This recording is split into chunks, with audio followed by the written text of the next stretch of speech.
Voyager 1 ang pinakamahaba, pinakamalayong misyon sa kasaysayan ng National Aeronautics and Space Administration o NASA ng Estados Unidos. Ang kambal na Voyagers ay nilaunch noong 1977 para i-explore ang planetang Jupiter at Saturn at patuloy na naglakbay palabas at papalyo ng solar system.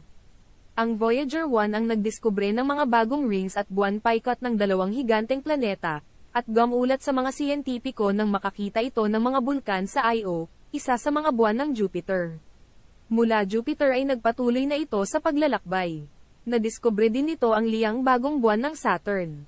Ito ang pinakaunang bagay na gawa ng tao na nakarating sa interstellar space noong ika-25 ng Agosto taong 2012, pabulusok sa kawalan dala-dala ang gintong pagbati sa kung ano man ang makikita o masasalubong nito. Ang Voyager 1 at ang kasabay nitong Voyager 2 ay ang may pinakamahabang panahon na Voyager 1 ang pinakamahaba, pinakamalayong misyon sa kasaysayan ng National Aeronautics and Space Administration o NASA ng Estados Unidos.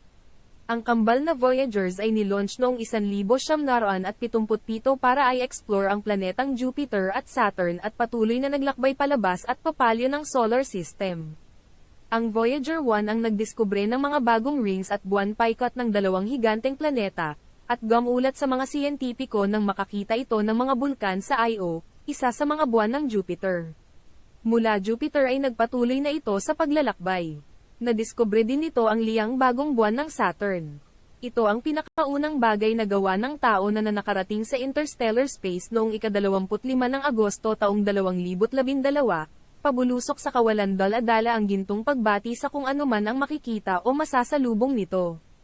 Ang Voyager 1 at ang kasabay nitong Voyager 2 ay ang may pinakamahabang panahon na